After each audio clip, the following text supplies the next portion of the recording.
suburb, rural town, tribal community. American hands went up, ready to help where they could, ready to serve like so many of you here, ready like Chief Master Sergeant Shady Traylor, here with us today, who had recently started college when Flight 93 went down a few miles from Shanksville.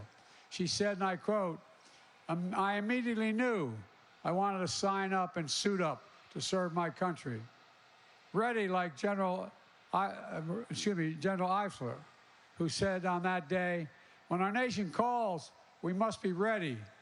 It called, and we went without hesitation.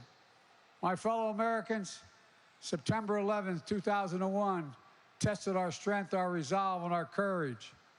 The billowing smoke and ash that darkened the clear blue sky that September day. The shredded steel and concrete slabs that rained down from the World Trade Center.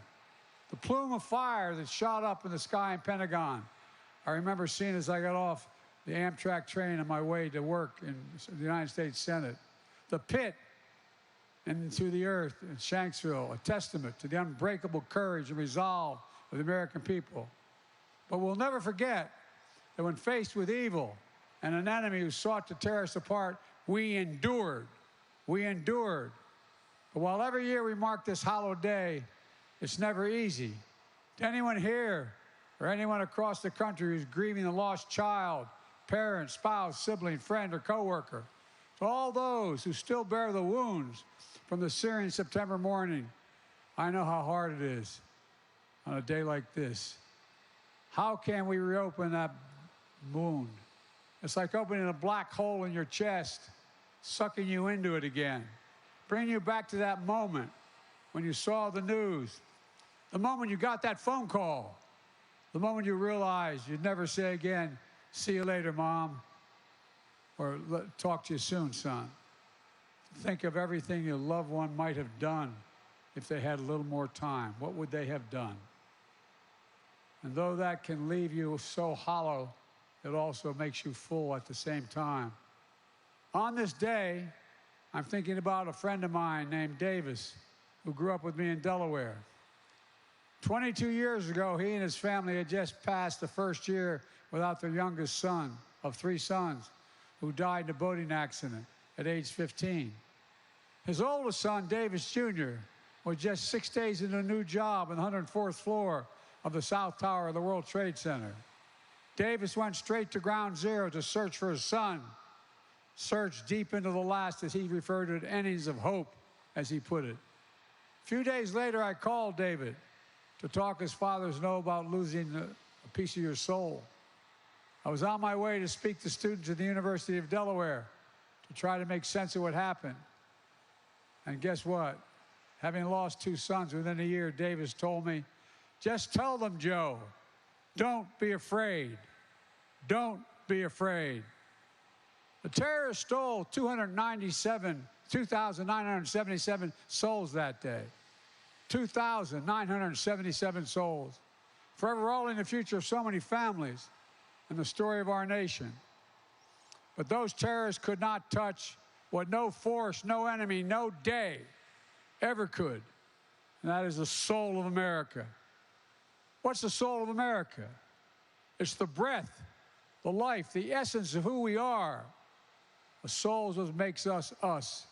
The soul of America is based on a sacred proposition that we're all created equal, endowed by our Creator with certain inalienable rights: life, liberty, the pursuit of happiness. We haven't always lived up to it, but we've never walked away from that proposition either.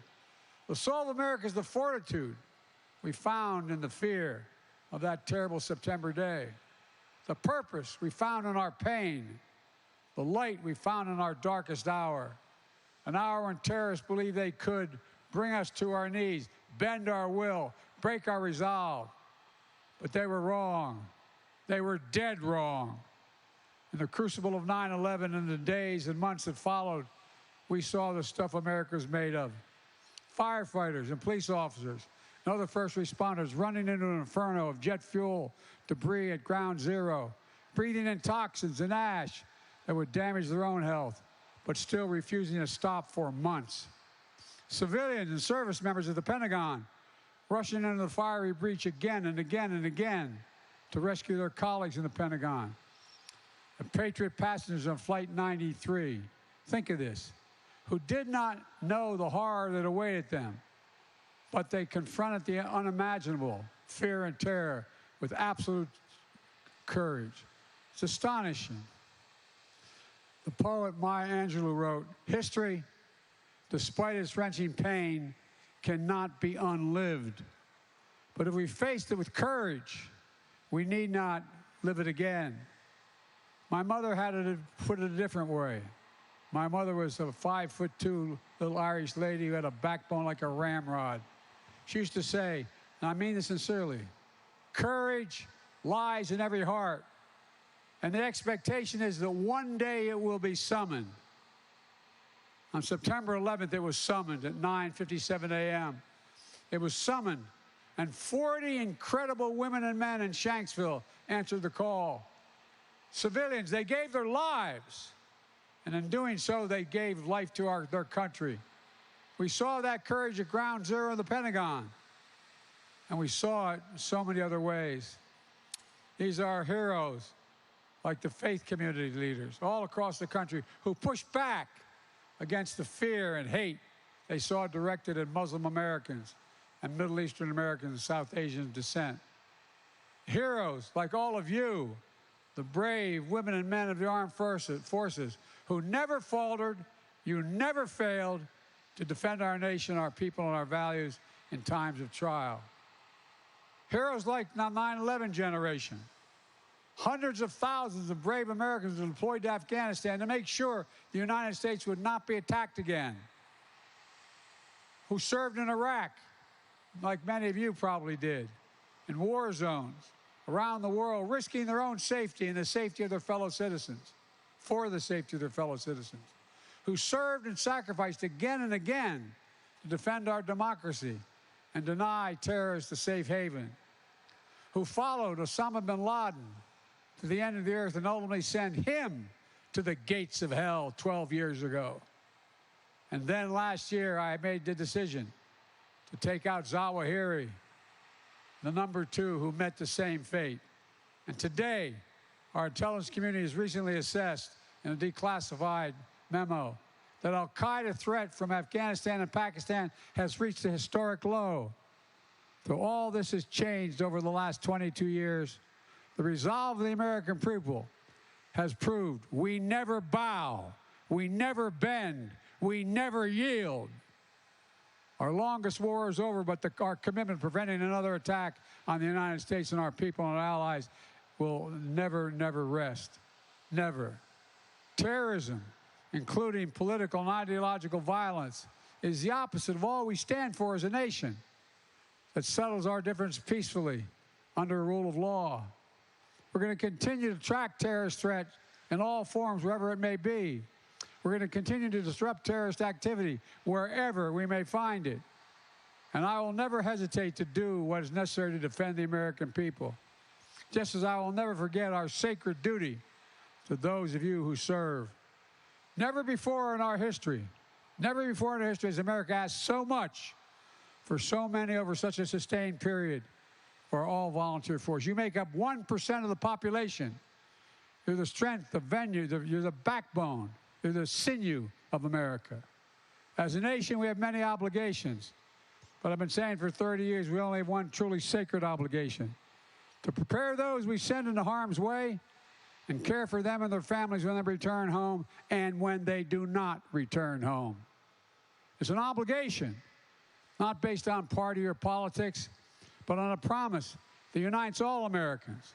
And together over the last 2.5 years, I've worked to make good on that promise, signing more than 25 bipartisan laws to support our service members and veterans and their families and caregivers and survivors. We will not stop. We owe you.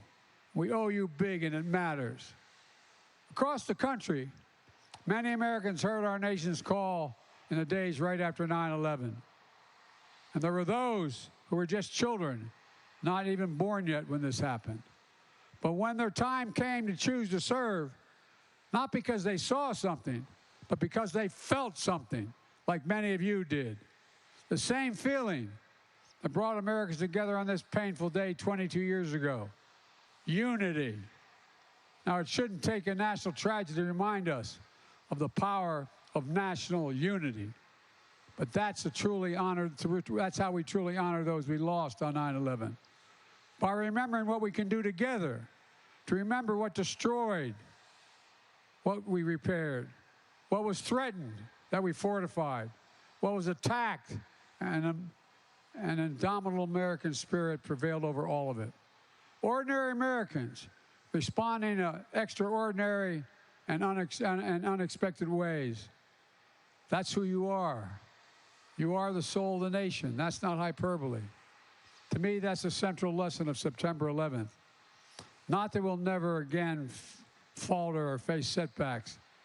It's that for all our flaws and disagreements, there's nothing we cannot accomplish when we defend with our hearts, which make us unique in the world, our democracy.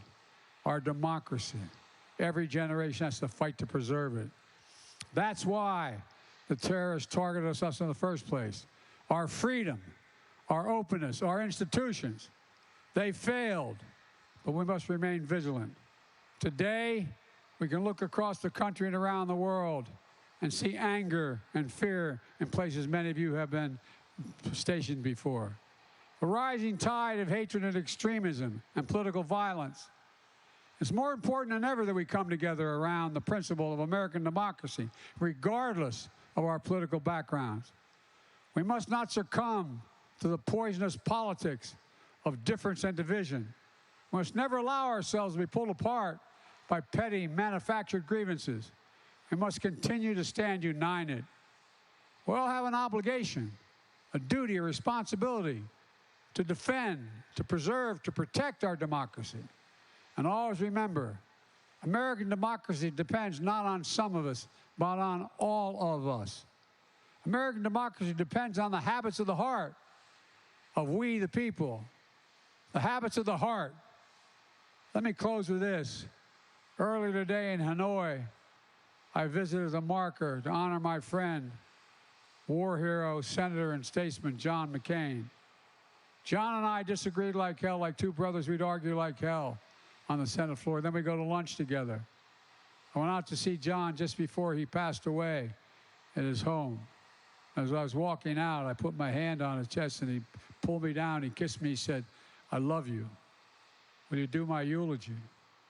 John and I were friends, like a lot of us who had differences. Like Ted Stevens and I were friends. We disagreed, but we're friends. One thing I always admired about John was how he put duty to country first. And that's not hyperbole. He did. Above party, above politics, above his own person. This day reminds us we must never lose that sense of national unity. So let that be the common cause of our time. Let us honor September 11th by renewing our faith in one another. Let us remember who we are as a nation. We never forget. We're never afraid. We endure. We overcome. We are the United States of America. And there is nothing, literally, historically, nothing has been beyond our capacity when we set our mind to it together. Oh, God bless you all. May God protect our troops. Thank you.